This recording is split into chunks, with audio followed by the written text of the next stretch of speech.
Open communication एक company में होना बहुत जरूरी है to maintain the goodwill.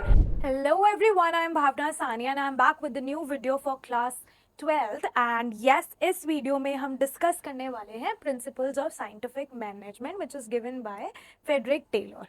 Clear? तो ये साइंटिफिक मैनेजमेंट के जो भी प्रिंसिपल्स हैं, ये सारे प्रिंसिपल्स हम आज डिस्कस करने वाले हैं। देयर आर 4 प्रिंसिपल्स जो टेलर ने दिए थे साइंटिफिक प्रिंसिपल, उन चारों को हम डिस्कस करने वाले हैं।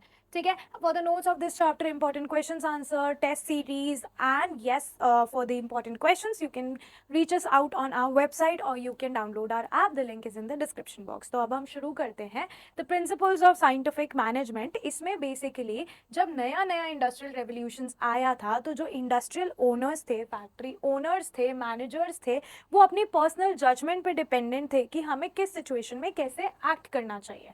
ठीक है, समझ आया? And rule of thumb methods नहीं पे भी डिपेंडेंट थे टू मैनेज देयर ऑपरेशंस। ठीक है, अब ये ट्रायल एंड एरर अप्रोच चलता रहा, लिमिटेशंस इसकी देखते रहे, जिसकी वजह से बहुत ही साइंटिफिक अप्रोच लाने की कोशिश करी गई फैक्ट्री ऑर्गेनाइजेशन के लिए। ठीक है, उसी के बीच में Frederick Taylor, who is the father of the scientific management, उन्होंने अपने प्रिंसिपल्स को इंट्रोड्यूस किया ताकि एफिशिएंसी और प्रोडक्टिविटी जो है इंडस्ट्रीज की वो बेटर हो सके। ठीक है, समझ आया? सबसे पहला उनका जो था वो था science not rule of thumb. क्या था? Science not rule of thumb. तो उन्होंने बेसिकली इसमें क्या बताया था? Developing the best method. उन्होंने कहा था कि ये बेस्ट मेथड है। टेलर बिलीव कि there was only one best method to maximise efficiency. Efficiency को इंक्रीज करने के लिए एक ही बेस्ट मेथड है और वो तभी आ सकता है, that method could be develop through study and analysis. हमें प्रॉपर स्टडी करनी पड़ेगी, एनालिसिस करने पड़ेंगे, तभी हम चीज़ों को और अच्छे से ऑपरेट कर सकते हैं। उन्होंने कहा था कि हमें रूल ऑफ थंब को substitute, he advocated substituting rule of thumb with a scientific approach. उन्होंने कहा हमें रूल ऑफ थंब को एक साइंटिफिक अप्रोच के साथ देखना चाहिए और एनालिसिस और स्टडी करना बहुत इंपॉर्टेंट है अपनी एफिशिएंसी को मैक्सिमाइज करने के लिए। ठीक है, तो उन्होंने कहा था कि इसमें हमें क्या करना है? ट्रेडिशनल मेथड्स को इन्वेस्टिगेट करना है, बेस्ट प्रैक्टिसेस लेके आनी है। ठीक है, स्टैंडर्ड ऑफ मेथड लेके आना चाहिए जिसको पूरी ऑर्गेनाइजेशन में फॉलो किया जाए।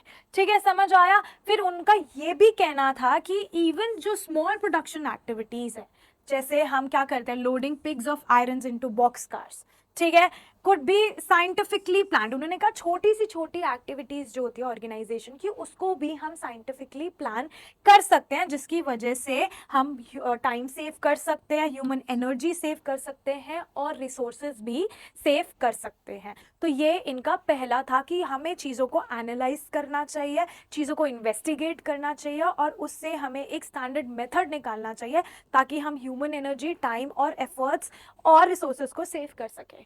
ठीक है, दूसरा इनका प्रिंसिपल था हार्मनी नॉट डिस्कॉर्ड। ठीक है, हार्मनी नॉट डिस्कॉर्ड। इन्होंने कहा था कि जो बेसिक क्लास कन्फ्लिक्ट है उसको एलिमिनेट करना पड़ेगा हमें। Taylor recognises that the inherent conflict between managers and workers, the class conflict help no one. जो मैनेजर्स और वर्कर्स के बीच में जो कन्फ्लिक्ट होता है ना, उससे कोई भी कहीं पे कभी नहीं पहुंच पाया। तो उन्होंने कहा इस कन्फ्लिक्ट को, इस क्लास कन्फ्लिक्ट को हमें खत्म करना होगा, जो मैनेजर की क्लास और वर्किंग क्लास के बीच में जो कन्फ्लिक्ट है। ठीक है, समझ आया? उन्होंने कहा कि कंप्लीट हार्मनी होनी चाहिए मैनेजर्स और वर्कर्स के बीच में, जिनको और दोनों को, मैनेजर्स और वर्कर्स को एक दूसरे की इंपॉर्टेंस रियलाइज होनी चाहिए। ठीक है, समझ आया? तो उन्होंने इस मेंटल रेवोल्यूशन पे काम करने के लिए, टू अचीव दिस, उन्होंने कहा कि एक मेंटल रेवोल्यूशन होना चाहिए। ठीक है, और ये मेंटल रेवोल्यूशन दोनों पार्ट्स की साइड से होना चाहिए, मैनेजर्स की साइड से भी होना चाहिए और मैनेजमेंट की साइड से भी होना चाहिए, मैनेजर्स और वर्कर्स की साइड, दोनों की साइड से होना चाहिए। And they should realise that they are incomplete without each other. ठीक है, where they should transform their thinking कि भाई हम मैनेजर्स या वर्कर्स नहीं है, we are the part of the same family और हम दोनों एक दूसरे के बिना इनकम्प्लीट है। They should realise the importance of each other. Clear? समझ आया? And they should share prosperity. तो टेलर के हिसाब से उन्होंने कहा था जो प्रोस्पेरिटी है एम्प्लॉयर की, it can not last until it is accompanied by prosperity for the employees and vice versa. तो एम्प्लॉयर्स की प्रोस्पेरिटी एम्प्लॉयज से है और एम्प्लॉयज की प्रोस्पेरिटी एम्प्लॉयर से है, दोनों एक दूसरे के लिए काफी इंपॉर्टेंट है। They should realise that management should share the gains of the company with the workers. Management को अपनी कंपनी का गेन वर्कर्स के साथ शेयर करना चाहिए। ठीक है, और इन रिटर्न वर्कर्स को क्या करना चाहिए? मैनेजमेंट के लिए हार्ड वर्क करना चाहिए ताकि कंपनी में चेंजेस अच्छे आए और दोनों के बीच के जो कॉन्फ्लिक्ट्स है वो खत्म हो जाए। ठीक है, फिर थर्ड आता है कॉपरेशन नॉट इंडिविजुअलिज्म। तो उन्होंने कहा हमें इंडिविजुअलिज्म को कॉपरेशन से रिप्लेस करना होगा, ठीक है। उन्होंने कहा हमें कंपटीशन को रिप्लेस करना होगा विद कॉपरेशन, हमें आपस के में एक ही कंपनी के वर्कर्स को एक दूसरे के साथ compete नहीं करना है, ठीक है। Taylor believe that there should be a complete corporation between labour and management, labour और मैनेजमेंट में कंप्लीट कॉपरेशन होना चाहिए, कंपटीशन नहीं होना चाहिए आपस में, ठीक है। Both should realise that they need each other, ठीक है। उनको इनकरेज करने चाहिए, जैसे लोगों ने कंस्ट्रक्टिव सजेशंस दिए हैं तो मैनेजमेंट को वर्कर्स के कंस्ट्रक्टिव सजेशंस लेने चाहिए और अप्रिशिएट भी करने चाहिए। Management should not close its ear to any constructive suggestions made by the employees and should reward them for ideas result in substantial cost reductions, ठीक है। Fostering open communication, open communication एक company में होना बहुत जरूरी है to maintain the goodwill, ठीक है। There would be no need for trade unions and paternalistic style of management अगर एम्प्लॉयज का पहले से ही ध्यान रख रहे हैं, ठीक है। सो ये चीजें मैटर करती हैं बहुत ज्यादा। And the last is developing each person's potential, हर एक पर्सन की पोटेंशियल को हमें डेवलप करना चाहिए, ठीक है। टेलर का ये कहना था कि अगर हमें एफिशिएंसी इंक्रीज करनी है तो हमें सिलेक्शन प्रोसेस को और अच्छा करना पड़ेगा, where each person should be scientifically selected. Person के फिजिकल, मेंटल, इंटेलेक्चुअल कैपेबिलिटी के हिसाब से हमें पर्सन को सिलेक्ट करना चाहिए, प्रॉपर प्रोसीजर से पर्सन को सिलेक्ट करना चाहिए और पर्सन को सिलेक्ट करने के बाद उसकी प्रोडक्टिविटी और एफिशिएंसी को इंक्रीज करने के लिए उसको ट्रेनिंग देनी चाहिए। So to increase efficiency and employees should be given the required training ताकि वो बेस्ट मेथड सीख सके, ठीक है, और साइंटिफिक अप्रोच को फॉलो कर सके। एफिशिएंट एम्प्लॉयज जो है वो उसकी प्रोडक्टिविटी भी ज़्यादा होगी, एफिशिएंसी भी ज़्यादा होगी और प्रोस्पेरिटी भी ज़्यादा होगी।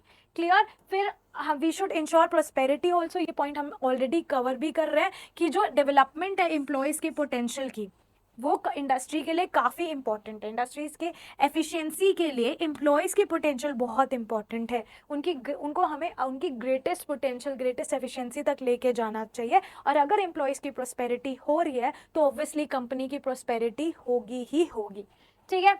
अब जो इसमें मैं आपको एक एग्जाम्पल भी दिया है बेथेलम स्टील एक्सपेरिमेंट का, उन्होंने प्रोडक्टिविटी इंक्रीज करने के लिए बेथेलम स्टील कंपनी जो है उसमें टेलर ने खुद काम किया था। टेलर जिसने ये चारों प्रिंसिपल दी है एंड उसने 3-fold इंक्रीज करी थी productivity by applying the principles of scientific management, मतलब साइंटिफिक मैनेजमेंट अप्लाई करके उसने 3 गुना ज़्यादा प्रोडक्टिविटी को इंक्रीज किया था, उसने एफिशिएंसी इंप्रूव करी, ठीक है।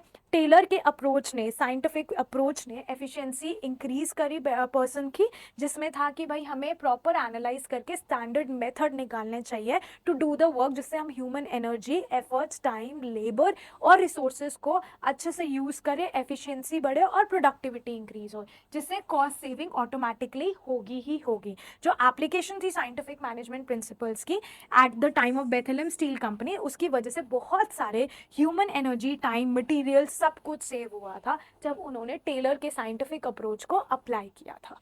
क्लियर?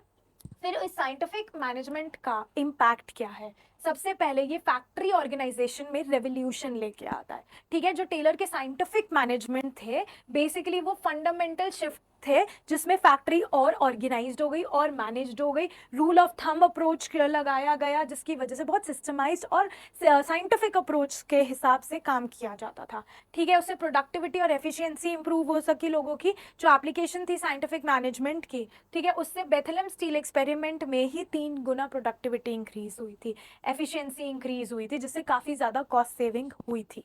क्लियर? एंड कॉर्पोरेशन और हार्मनी को वो फोस्टर करता है, प्रमोट करता है। टेलर का जो साइंटिफिक प्रिंसिपल्स थे वो लोगों के बीच में हार्मनी बना के रखता है, कन्फ्लिक्ट्स को रिड्यूस करता है, लोगों को कॉपरेट करना सिखाता है। और यहाँ पे मेंटल रेवोल्यूशन सिर्फ मैनेजर्स की साइड से नहीं, वर्कर्स की साइड से भी होता है, दोनों की साइड से होता है और दोनों को रियलाइज कराई जाती है एक दूसरे की इंपॉर्टेंस। क्लियर? और जो लेगेसी है साइंटिफिक मैनेजमेंट के, अब हमने ये प्रिंसिपल्स पढ़े, science not rule of thumb, harmony not Discord, corporation not individualism, development of each persons potential. इसका इम्पैक्ट क्या हुआ? इन चारों का इम्पैक्ट ये था कि फैक्ट्री ऑर्गेनाइजेशन में रेवोल्यूशन आए, ठीक है, प्रोडक्टिविटी और एफिशिएंसी इंप्रूव हुई, कॉर्पोरेशन और हार्मनी वर्कर्स और एम्प्लॉयज के बीच में और ज़्यादा फॉस्टर करी गई, ठीक है, समझ आया। और लेगेसी की अगर मैं बात करूँ तो it led the foundation for modern management practices. Clear? Influence किए गए भाई इंडस्ट्रियल इंजीनियरिंग को, ऑपरेशंस मैनेजमेंट को, सबको बेसिकली इन्फ्लुएंस किए गए एंड उन्होंने कंटिन्यू रखा, it continue to be studied and debated in the field of organisational theory. Clear? तो यहाँ पे हमारे साइंटिफिक मैनेजमेंट का जो वीडियो है खत्म होता है। We'll come up with the techniques super soon, and for the notes of this chapter, important question answers and test series, you can reach our website or download our app. The link is in the description box.